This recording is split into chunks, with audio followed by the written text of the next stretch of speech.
मैं पंकज शर्मा आपकी अपनी भोले शंकर क्लासेस में स्वागत करता हूं। आज हम शुरू करने जा रहे हैं फिजिक्स क्लास 12th वालों के लिए। आज इसमें फर्स्ट यूनिट स्थित वैद्युत की आपको बता दूं मैं इस फिजिक्स में आपको जो डेफिनेशन वगैरह होंगी उनको इंग्लिश में बताऊंगा और हिंदी दोनों में बताने का काम करूंगा, क्योंकि आप जब क्लास 12th करने के बाद जब आप कहीं मैथ वाले इंजीनियरिंग लाइन में जाएंगे और बायो वाले मेडिकल लाइन में जाएंगे तो आपको वहाँ पर भी इंग्लिश में ही पढ़ना पड़ेगा। इसीलिए अभी से आप इंग्लिश की थोड़ी थोड़ी पढ़ने की आदत डालिए, अन्यथा स्थिति में आपको वहाँ पर जाएंगे तो आपको प्रॉब्लम होगी। आइए शुरू करते हैं फिजिक्स में। पहले मैं थोड़ा देखिए, इसमें फर्स्ट यूनिट स्थित वैद्युत की, इसे इंग्लिश में कहते हैं इलेक्ट्रोस्टैटिक्स कहते हैं इसे इंग्लिश में। इसमें फर्स्ट यूनिट में देखेंगे पहला टॉपिक कूलाम नियम तथा वैद्युत क्षेत्र, coulombs law and electric fields. इसको थोड़ा इसमें थोड़ा इंट्रोड्यूस करते हैं इस टॉपिक को थोड़ा सा कि इसमें किस वैज्ञानिक ने क्या किया और कब यह टॉपिक आया। आइए चलिए देखते हैं, थोड़ा सा इसको इंट्रोड्यूस करते हैं। आइए चलिए थोड़ा सा इसको इंट्रोड्यूस करते हैं।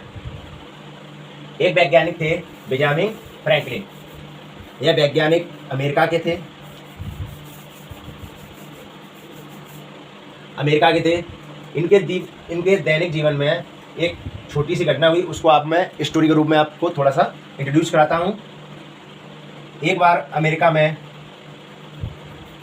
पतंग उड़ाने का कंपटीशन चल रहा था। वहाँ उस कंपटीशन में ये भी शामिल थे, ये वैज्ञानिक भी उसमें शामिल थे। तो उस समय बारिश जैसा माहौल था।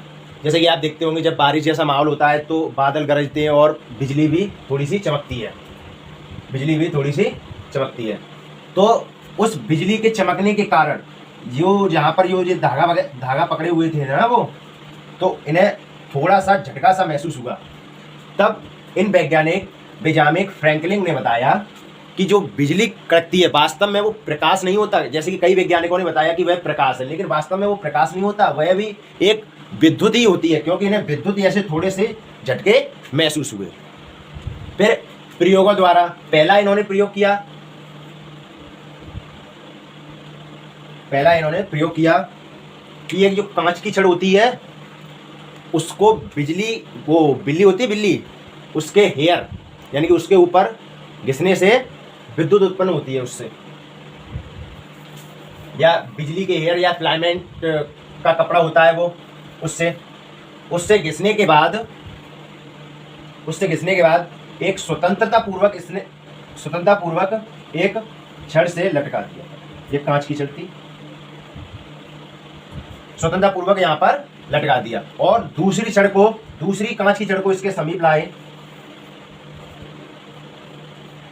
ये भी एक कांच की छड़ है, इसके समीप लाए तो इस छड़ के बीच प्रतिकर्षित हुआ, यानी कि इस छड़ ने इस छड़ को ढकेल दिया। प्रतिकर्षित का मतलब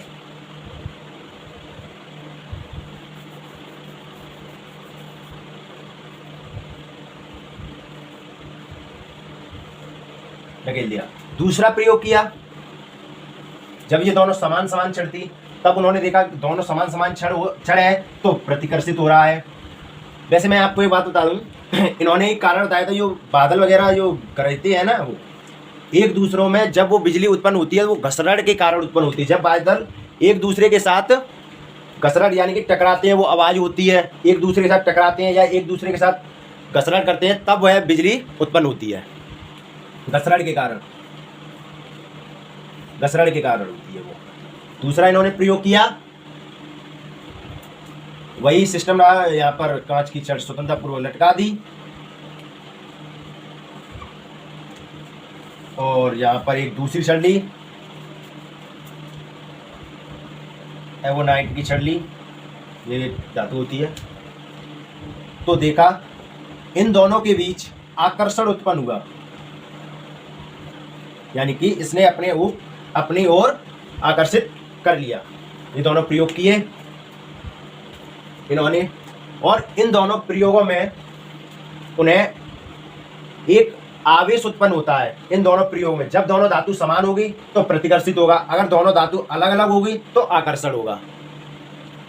और इन प्रयोगों को करने में आवेश उत्पन्न होता, आवेश उत्पन्न हुआ, इन दोनों प्रयोगों में आवेश उत्पन्न हुआ।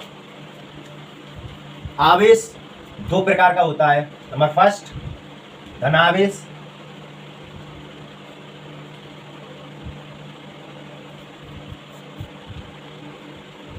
धनावेश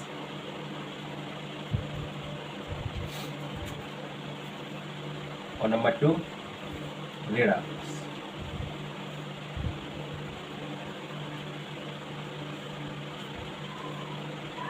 आगे चल के आपको इस आवेश से इंट्रोड्यूस कराएंगे। आपको जैसे कि पता चला, आइए चलिए नेक्स्ट देखते हैं आप डेफिनेशन वाइज।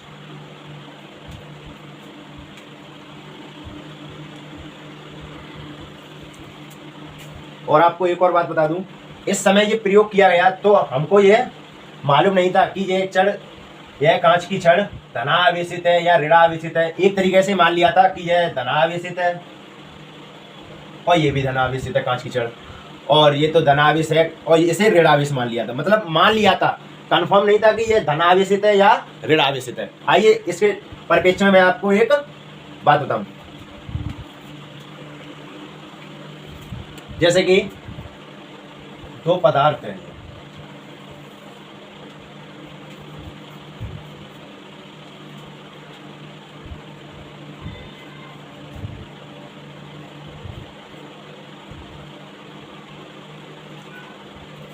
इनके नाभिक में धनावेशित होता है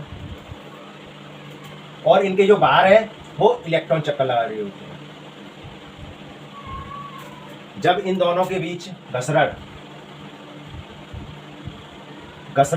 करवाया जाएगा तो इसका जो इलेक्ट्रॉन है इसमें शामिल हो जाएगा, इसके पास कमी आने लग जाएगी, इसके पास कमी आएगी तो यह इलेक्ट्रॉन की कमी आने पर धनावेश होता है, और इलेक्ट्रॉन ग्रहण करेगा तो यह ऋणावेश होगा।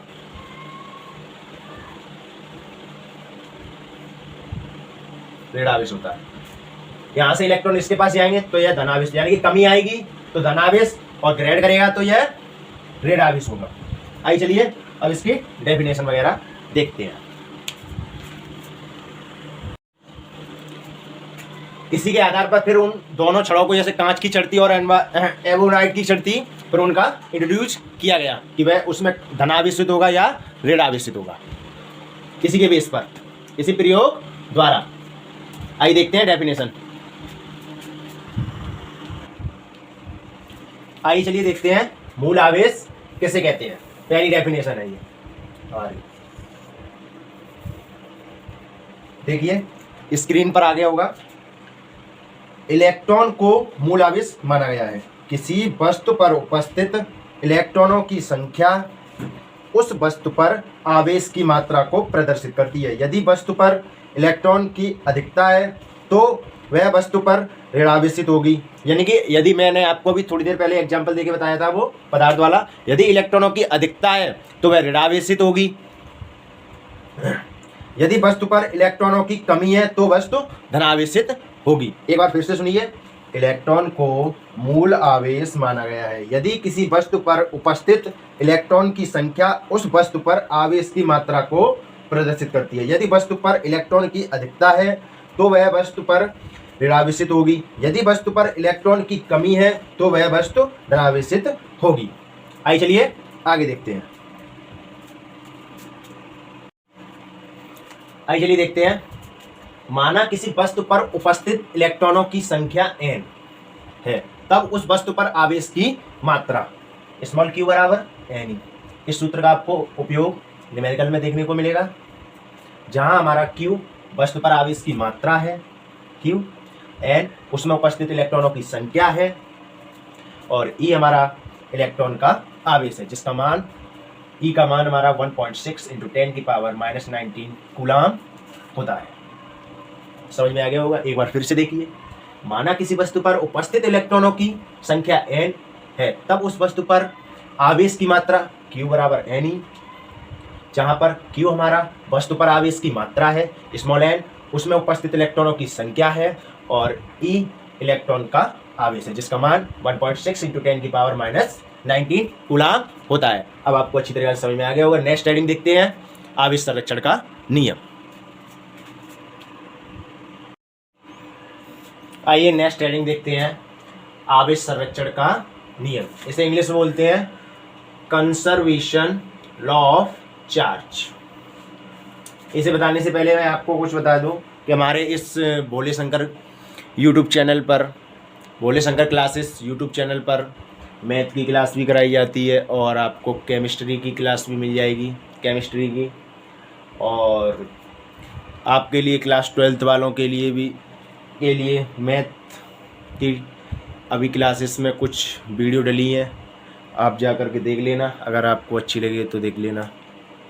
आइए देखते हैं, मैथ के लिए भी आपको कहीं पर नहीं आना, हमारे इसी यूट्यूब चैनल पर मैथ की तैयारी भी क्लास 12th वालों के लिए कराई जाती है। आइए देखते हैं इसकी डेफिनेशन, आवेश संरक्षण का नियम। इसे इंग्लिश में बोलते हैं कंजर्वेशन लॉ ऑफ चार्ज। इस नियम को बेंजामिन फ्रैंकलिन ने दिया था। इस नियम के अनुसार, जो कि मैंने आपको पहले वैज्ञानिक बताए थे, बेंजामिन फ्रैंकलिन ने दिया था, इस नियम के अनुसार आवेश को ना तो नष्ट किया जा सकता और ना ही उत्पन्न किया जा सकता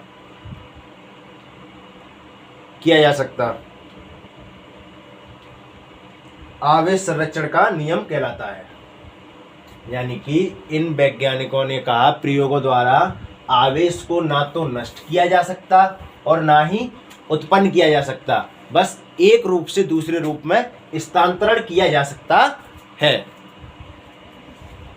आपको समझ में आ गया होगा आवेश संरक्षण का नियम किसे कहते हैं, और आप नोट भी कर लिया होगा। और देखते हैं अब नेक्स्ट हेडिंग,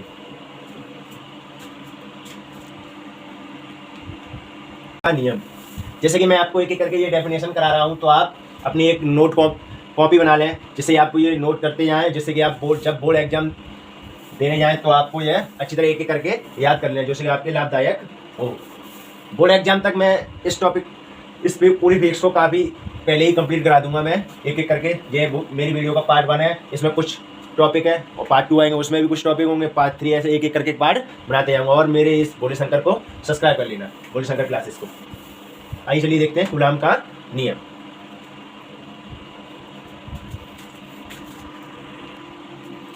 कूलाम का नियम, इसे इंग्लिश में होता है कूलाम्स लॉ। इस नियम के अनुसार दो स्थिर आवेश के लगने वाला आवेश के लगने वाला आकर्षण बल, मैंने बताया था कब लगता है, जब दोनों समान होते हैं, वो दोनों अलग अलग होते हैं तब आकर्षण होता है। तथा प्रतिकर्षण, जब दोनों समान होते हैं तब प्रतिकर्षण बल लगता है। बल दोनों आवेशों की मात्रा के गुणनफल के अनुक्रमानुपाती एवं उनकी बीच की दूरी के वर्ग के व्युत्क्रमानुपाती होता है। आपको नियम समझ में आ गया होगा, मैं आपको बोर्ड पे भी बताऊंगा अभी मैं, आप पहले स्क्रीन पे देखना।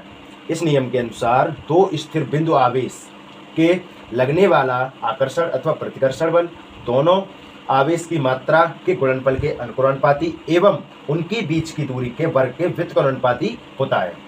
इस बल की दिशा दोनों आवेशों को मिलाने वाली रेखा के अनुदिश होती है। इस बल की दिशा दोनों आवेशों को मिलाने वाली रेखा के अनुदिश होती है। आइए देखते हैं इसको बोर्ड पर। आइए, जैसे कि मैंने आपको कूलाम के नियम में बताया, दो स्थिर बिंदु, माना दो स्थिर बिंदु A और B, इन पर आवेश Q1 Q2।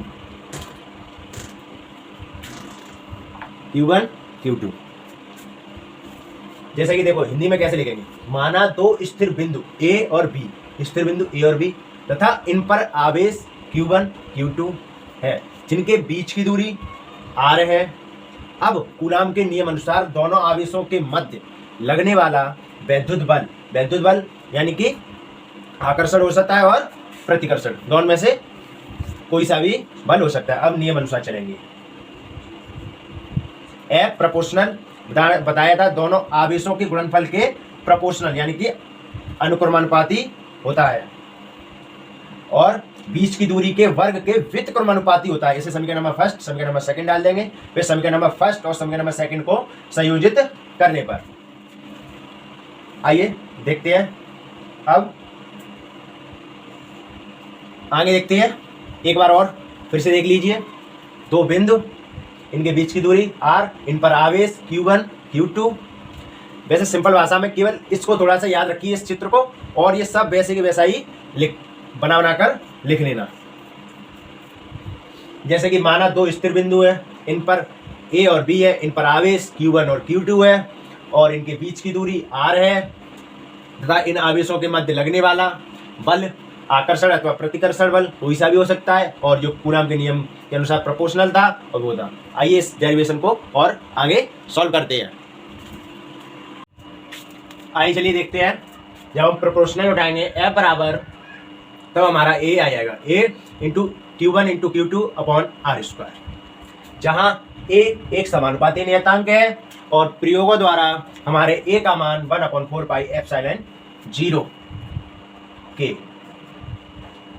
प्राप्त होता है, जहाँ एप्सिलॉन 0 निर्वात की वैद्युतशीलता है, जिसका मान 8.85 इंटू 10 की power -12 coulomb square upon newton metre square होता है, जहाँ तथा के माध्यम का परावैद्युतांक है।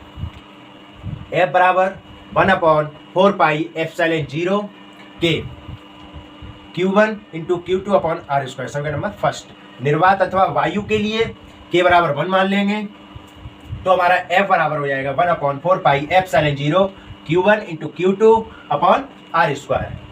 यहाँ पर 1/4 पाई एप्सिलॉन 0 का मान 9 इंटू 10 की पावर 9 होता है, इसमें पुट कर दीजिए। F बराबर 9 इंटू 10 की power 9 Q1 upon Q2 R square.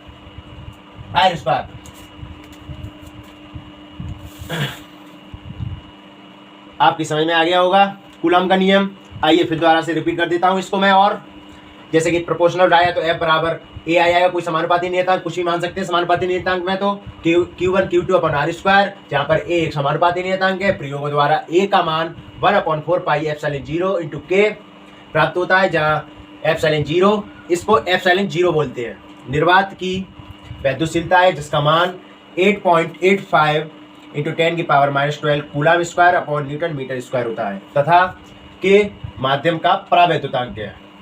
F बराबर 1/4 pi epsilon 0 into K Q1 into Q2 upon R square. समीकरण में फिर डाल देंगे। अब देखेंगे निर्वात में अथवा वायु के लिए K बराबर 1 मान लेंगे, तो 1/4 pi epsilon 0 Q1 into Q2 upon R square. तो हमारा 1/4 पाई एप्सिलॉन 0, इस एप्सिलॉन 0 को वैद्युतशीलता कहते हैं। इसकी भी डेफिनेशन अभी देखेंगे ना, इसके जस्ट इसके बाद देखेंगे। इसका मान 9 इंटू 10 की पावर 9 होता है। F बराबर, तो फिर हमारा इस मान को पुट करने पर F बराबर 9 इंटू 10 की power 9 Q1 into Q2 upon R square. आपकी समझ में आ गया होगा। चलिए इससे नेक्स्ट देखते हैं, और इससे एक और डेफिनेशन पूछी जाती है कि कूलॉम के नियम अनुसार एकांक आवेश निकालिए। उसको भी देखते हैं, एकांक आवेश को देखते हैं। चलिए आइए चलिए देखते हैं एकांक आवेश। इसे बोलते हैं, इंग्लिश में बोलते हैं यूनिट चार्ज। यदि हम मानेंगे F बराबर 9 इंटू 10 की पावर 9 न्यूटन मानेंगे F बराबर, और Q1 इक्वल Q2 बराबर हम Q मान लेंगे, R बराबर 1 मीटर मान लेंगे। तो हमारा इसमें मान रखेंगे, ये 9 इंटू 10 की पावर 9 से ये कट जाएंगे, तो हमारा Q स्क्वायर बराबर 1 आ जाएगा, और Q का मान आ जाएगा 1 प्लस 1 प्लस माइनस 1 आ जाएगा Q के मान। इससे हमारी सॉल्व करने से इससे हमारी डेफिनेशन क्या बनेगी? वायु अथवा निर्वात में एक दूसरे से 1 मीटर की दूरी, यानी कि R हमने बनवाना है, 1 मीटर की दूरी पर रखे दो समान अथवा सजाती आवेश यदि एक दूसरे को एक दूसरे को 9 इंटू 10 की पावर 9 न्यूटन से प्रतिकर्षित। प्रतिकर्षित का मतलब दोनों समान है, मैंने आपको पहले ही बताया था दोनों समान है ये, इसलिए प्रतिकर्षित करें तो ऐसे आवेश को एकांक आवेश कहते हैं।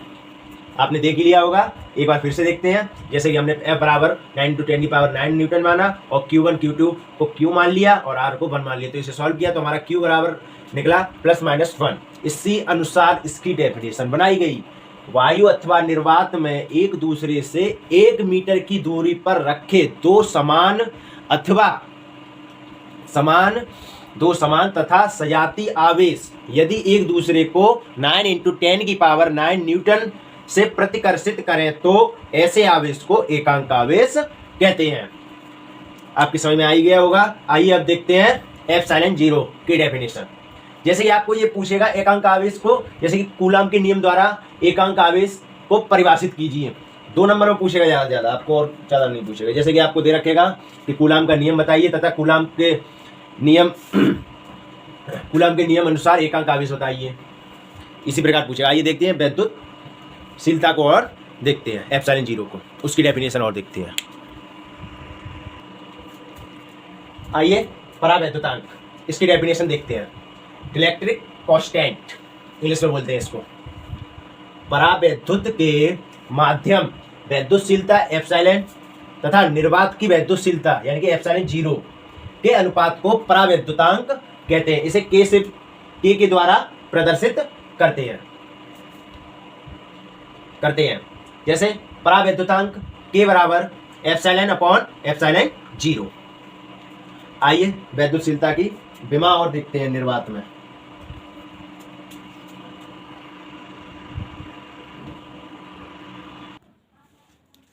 आइए देखते हैं निर्वात में वैद्युतशीलता की विमा।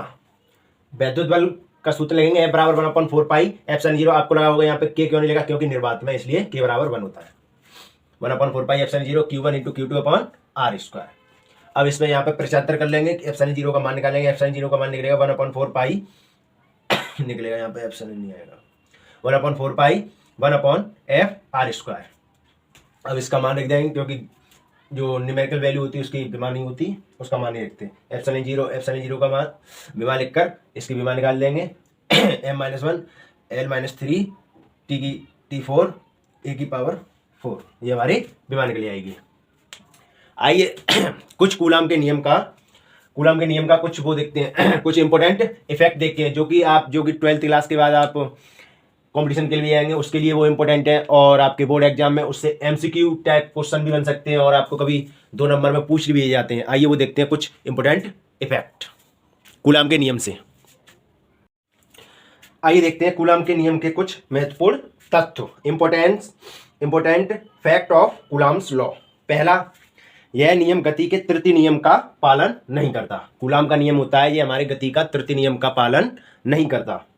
नंबर सेकंड, यह नियम केंद्रीय बलों को व्यक्त करता है। पॉइंट नंबर थर्ड, कूलाम के नियम का स्थिर वैद्युतिकी में वही महत्व है जो न्यूटन के गुरुत्वाकर्षण नियम का गुरुत्वाकर्षण भौतिकी में है। जबकि मतलब कूलाम के नियम का स्थिर वैद्युतिकी में वही महत्व है जो न्यूटन के गुरुत्वाकर्षण नियम का गुरुत्वाकर्षण भौतिकी में है, जबकि इनके संगत राशि आवेश तथा द्रव्यमान है। जबकि कूलाम के नियम की संगत राशि कौन कौन सी हैं? आवेश तथा द्रव्यमान। पॉइंट नंबर 4, इस नियम के लिए आवेश बिंदुवत एवं स्थिर होना चाहिए। यानी कि इस नियम के लिए आवेश बिंदुवत, एक तो बिंदुवत हो और स्थिर होना चाहिए, परंतु सामान्य गोलीय आवेशों को ही